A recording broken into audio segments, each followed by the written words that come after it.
and welcome to My Living Room. I'm Kathleen Hershner. One of the things that's been on my mind a lot recently, and probably on the minds of a lot of other single people, is how to meet people. How to meet people to have as new friends, how to meet people to have a romantic relationship with, just how to meet people and how difficult it is for people to meet other people when they're not 18 anymore, when they're not in their early 20s, when they're people who are in their 30s and 40s. This is one of the main topics that I have of conversation that I have with my girlfriends when we go to parties and when we're just sitting around my house talking. All of my women friends are obsessed and consumed with the idea of where do we find the men? Where are men that we can find to spend time with, to go on dates with? Not necessarily to get married to or to settle down and have a family with, but just people that you can spend time with on a regular basis to have fun. And so one thing I've noticed in Madrid and in the United States as well is that there are a lot more social groups that are being developed by web designers and people who are interested in facilitating the notion of helping people meet other people. And several of my friends here in Madrid have started their own websites to try to help people get together with other people. It's something that you never think about when you're young. When you're in high school, you have a built-in group of people to spend time with. When you're in university, it's the same thing. After you graduate from university and you're in your first job, it's not that difficult to meet new people. You're going out to the bars, going out to parties. Everyone is single. Everyone you know is single when you're in your early 20s. But then one by one, your friends start falling in love. They meet new people. They settle down. They get married. And what happens if you're single is that you lose most of your friends. The people that you spent time with before, you don't have around anymore because they're busy with their new families, busy with being in love. You know, it's very, very challenging. So this is a topic of concern for women, especially like women of my age who are in their 40s, and even some of my friends who are in their 30s, because they say, where are the men? There are no men anymore. All of my friends are married. So this is something that's perhaps a phenomenon that wasn't a problem 20 or 30 years ago. I think there are more single people today in their 30s and 40s than there were even a decade ago. And so that's why you see so many websites devoted to the notion of helping people get together and meet other people. When I was a young person, when I was in my mid-20s, I noticed that my friends were getting married. This was in the late 1980s. And so because my friends were getting married, I decided, well, I should get married too. If I don't get married, I'm going to be the only person who's single. And I didn't want that to happen. So I made a mistake. I got married too young, I think I was about 27, to a person that I didn't really know very well. I met him at a party, I liked him, he liked me, but we shouldn't have gotten married a year later. I didn't really know him well enough, I don't think, to marry him. Of course, in English we have a saying, hindsight is 20/20, which means your vision of the past is much better than the vision that you have when you're going through a situation. Hindsight, the sight behind you, is 20/20, 20/20 being perfect vision. So I met this man, I got married. After about 6 months, I knew that I had made a mistake. I knew that I'd gotten married too early. I was too young. I was 27. And I knew that I'd married a person that I wasn't in love with. But I got married because everyone else was getting married. I wanted to be part of the social group that my friends were part of. I wanted to have those little couple lunches and dinners that people get together for. I wasn't particularly interested in having a family.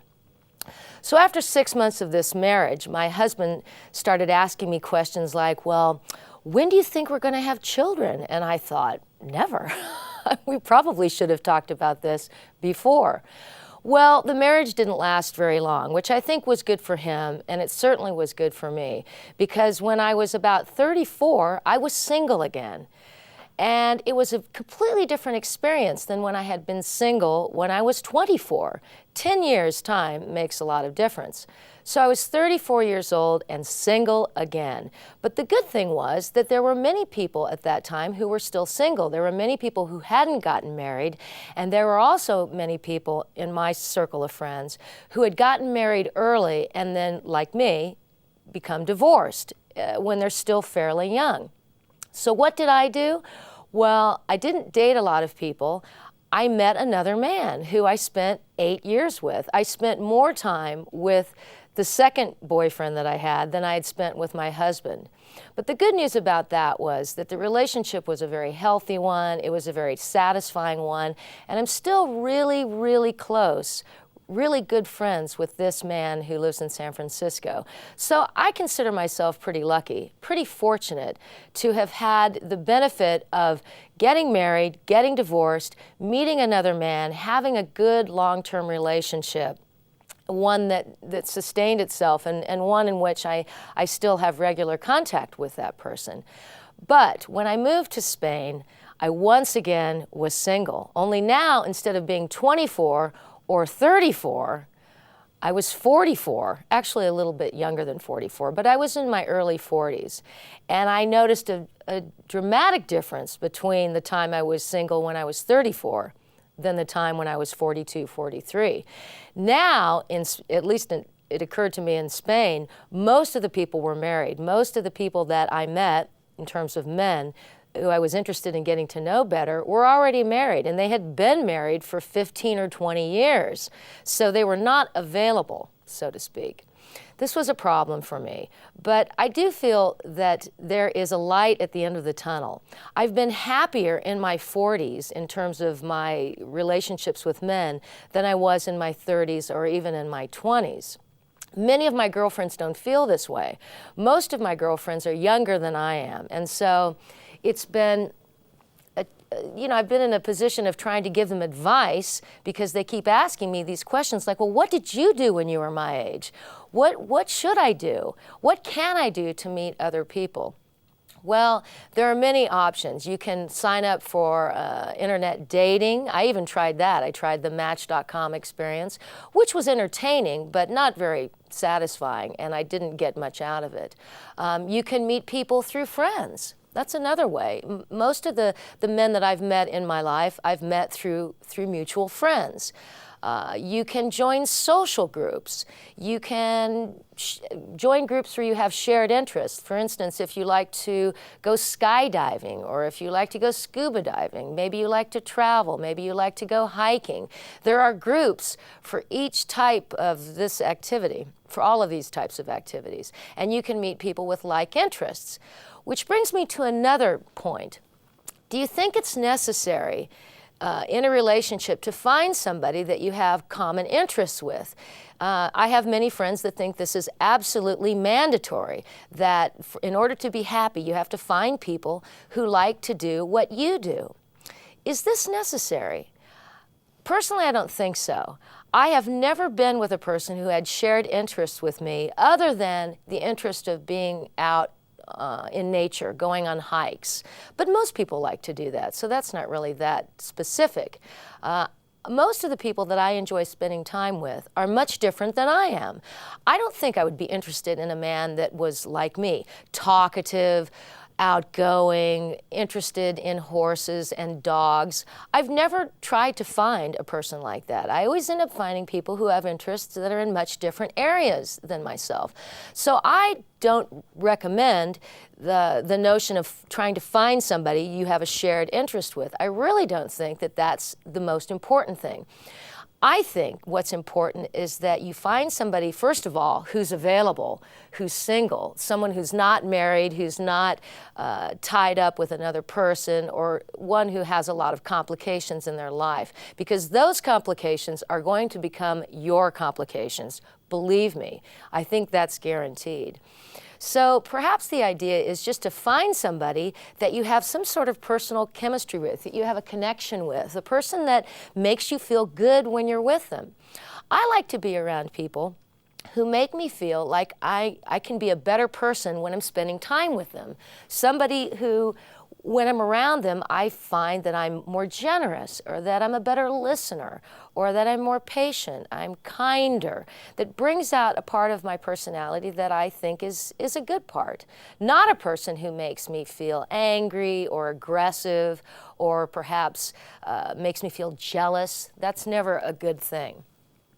In the second half of the hour today, I'm going to introduce you to a woman that I met at a party. She's a really special person and an excellent communicator. And she's the reason why this whole notion of relationships has been on my mind today. This whole idea that, people are trying to meet other people and they're frustrated. I'm sure that there are many men who are frustrated as well. But my friend Sonia, who you're going to meet in the second half, she is a beautiful woman, as you will see. She's in her early 30s, and even she is finding that it's difficult to meet people to spend time with. And so she told me earlier in the week that she's been joining a lot of other social groups. She has a couple that she'll talk about with us in the second half. Groups where mostly women get together and discuss or share ideas about successes with trying to find partners, not maybe failure, stories of failure as well, the opposite of success stories. And by sharing these ideas with each other, they will help support each other and try to find new approaches to meeting members of the opposite sex. When I was living in San Francisco, I have a friend, she's a friend still, but we were spending a lot of time together at that point, and she was a little bit older than I was. At the time, I was in my mid-30s, and Jackie was probably the age I am now, mid-40s. And she joined the Match.com network, and I think there was another one called Matchmaker.com. And at the time, these online dating sites were pretty new. They were not something as common as they are today. And so when Jackie, who was a very conservative woman, she was from the United Kingdom, from England, when she made the announcement that she had joined, or the confession really, that she had joined this internet dating site, we were like, what? You're joining an online dating site? Are you serious? I mean, you're going to go and meet people, meet men that you've shared emails with and you've shown your picture to? And she goes, yeah. She goes, I think that this is the wave of the future. I think that this is the way people are going to meet each other in the internet revolution. And most of us were pretty skeptical. We're like, it sounds pretty risky to me. The idea that you're going to look at a picture of a guy, read his profile, which may or may not be true, by the way. You're going to read this profile, and you're going to share an email and say, yes, I'd like to meet you. We'll meet at a bar in San Francisco on such and such a date. The idea that this would be a positive way to meet people, or even have any success at all, was not something that we felt very confident about. But Jackie was willing to give it a try. And so she went out on a couple of dates with men, and when she would come back, we're like, okay, give us the details. What was it like? Was he cute? Did he look like his picture? Was his profile full of lies, or was he being honest with you? And she said, no, actually, it's a good experience. She goes, even if I don't ever see them for more than one date, it's a worthwhile experience because I get to learn a little bit about myself. I get to meet a lot of new people, and who knows, I might meet someone through one of these guys that would be somebody I'd want to spend time with. So after about 4 months of Jackie trying this Match.com business, she actually met a guy that she really liked. And she said, I've met a guy who has a common interest with me that's very important. He's a writer. Jackie was also a writer. And so she went out on a couple of dates with this guy. And when she came back, the first question that we asked her, of course, was, well, was he cute? Was he interesting? Did he like you? Did you like him? Do you want to see him again? And she said, well, it was kind of disappointing. I don't really find him attractive physically. And so we're like, oh, chances are not good that you're going to see him again. And she said, no, actually, I do want to see him again. I thought that he was an interesting man. I thought he was a nice man, and I think that he has something to offer. Well, we weren't convinced. She went out on a couple more dates with this guy, and within about 6 months, she made the announcement that they were getting married. I couldn't believe it. I said, you're telling me that you've met this guy who you didn't even think was attractive when you first met him. I don't personally find that he's very attractive, but that doesn't matter. And now you're telling me that within 8 or 9 months of meeting this guy that you're going to get married. And she said, yeah, you know, I love him. We have a really special thing and whatever. So I thought they'd probably be married for about a year. I gave them a year, maybe 2 years. And then after that, I thought, there's no way that this can last. Well, I'm happy to report that they've been married for about 6 years now, and they are very, very happy. He has helped Jackie. He has supported her career. She wanted to become a novelist, and so she became a novelist. And she gave most of the credit to her husband, John. She said, the fact is that I married somebody who was willing to help me pursue my goals, and he was going to help me be the person that I want to be. And also, I feel like I'm helping him as well. So it's the main success story that I've heard, or the best story that I've heard of the internet dating revolution. There have been a couple of women that I've met through my work on the radio program, Women on the Rise, who have started their own internet dating sites that are specifically aimed for people living in Spain or in Madrid. One of them is Madrid-based, one of them is more Spanish-based. And one of them is a website that helps bring people together for events. The website's purpose is to get people out of their homes and into social events and social outings. They go on hikes, they go to bars, they go on wine tastings, they do things like this. And you'll probably meet this woman in the course of this show at some point. I'm going to have her on.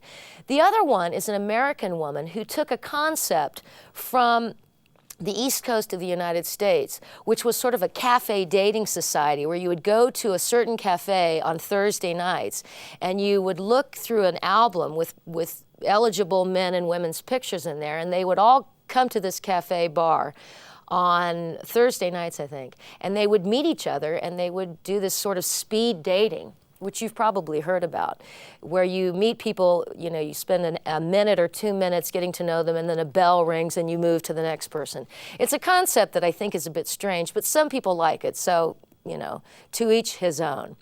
And she brought this concept to Madrid and started a website. And now she's taken the concept of the online dating website and turned it into a television site where you can go on the website and look at videos of things to do in Madrid and people that you can meet. I think she has plans for the future. It's still in its infancy. I think it's been around for about 3 months. But it's a more creative approach to helping people meet other people. This is something that is on everyone's mind, not just men, not just women. Everybody thinks the women are always looking for the men. In fact, that's how I started this conversation. But one thing I've noticed by looking on online dating sites is that there are actually more men looking for women to spend time with than there are women.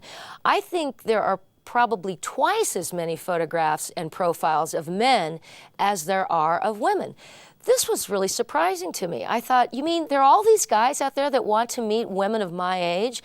I didn't know that. Where are they? What, are they all sitting around, you know, at home on the weekends, watching television, watching movies? Do they go out more? So I don't know. I don't think it can be attributed to just, or I don't think it's just men or just women who are looking for people. I think people are looking for people. My feeling is that everybody wants to be in love. Everybody would like to be loved, but people don't know how to get there. They may want that, but they need practice, especially if they spent the first part of their life in a relationship, in a marriage, or maybe so consumed by their family and friends that they didn't have to practice the skills of going out to meet people. There's a certain ability that you develop if you practice enough. Practice makes perfect. If you do it over and over and over again, you will find success if you're willing to hang in there, if you're willing to sort of stick with the program and go out there every weekend and try to meet new people. Maybe your objective could be just that you're trying to meet new friends. Maybe that would take the pressure off of trying to meet a man or a woman that you could have a romantic relationship with. This worked for me. I always tried to meet men that I thought could be friends first. I thought, if if I'm going to ever have a successful romantic relationship with a man, I want it to be with a man that I like, a man that I would be friends with anyway, whether or not we ever made a love connection, because the odds are probably greater that you'll meet people to be friends with than the odds that you'll meet people that you'll have a special, chemistry with. You don't have that with very many people. It's very rare, and you have to learn to recognize it when it happens to you. I don't know if I'm successful or not. All I know is that in my mid-40s, I'm pretty happy.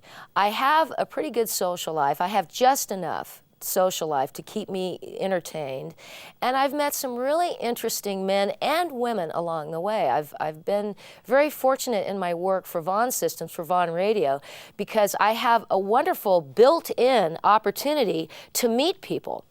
When you interview people on a regular basis, 3 times a week, 4 times a week, you bring people in to sit down and talk with you, and then you get to know them better. Sometimes after the show, you go out and you have a drink with them. You find that they may know people that they want you to meet. Often people will say, oh, I know somebody that I think you'd like. Well, this is called networking in English. I don't know what you call it in Spanish, but in English the word is networking. You work sort of like a spider's web. You have one person that introduces you to another person. That person may introduce you to 5 more people. And what you're doing is you're expanding your circle of friends. You're expanding your social group. And let's face it, meeting a special person to spend your life with is a little bit like fishing. There are a lot of fish in the sea, but you're never going to catch one if you don't keep casting your line into the ocean or into the lake. You have to increase your odds for success. You have to increase the number of people you know exponentially on a regular basis. I've been fortunate in my work, like I said, because I meet so many people on a regular basis, and I'm never bored. I meet people from all walks of life. I meet people from so many different industries, and I meet people that are really different from me. And that is a key to success, because if you only pursued people that were just like you, people that had the same interests that you have, people that like what you like to do, you're limiting yourself. You're limiting your ability to meet that special person to a certain group of activities or a certain type of person. I had a male friend of mine who said, after he started going out with me, my friends are surprised because you're really not my type.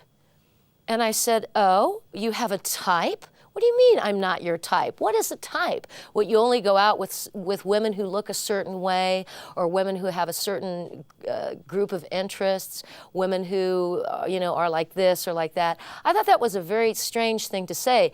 I decided not to accept it as an insult, because I don't think that that's how he meant it. But anytime somebody talks to me about, oh, you're not my type, or oh, she's my type, to me this sounds really strange, because most of the men especially that I've been the happiest with in my life have been unexpected in terms of, they've surprised me. They've not been people that I would ever have thought I would spend more than a few hours with.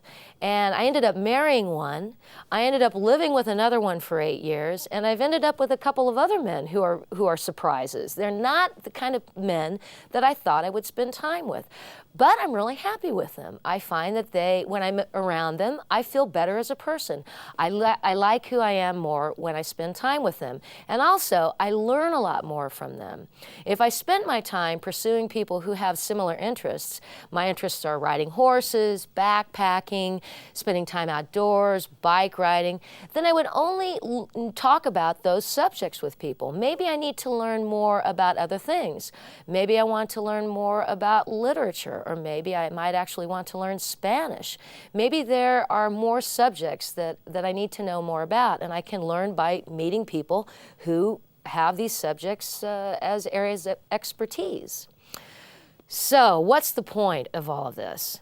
Well, I suppose the point that I'm making is that I'm not afraid to admit that I'm 46, and I still look pretty good, I think. And I'm pretty happy. I don't spend most of my time worrying about who I'm going to meet.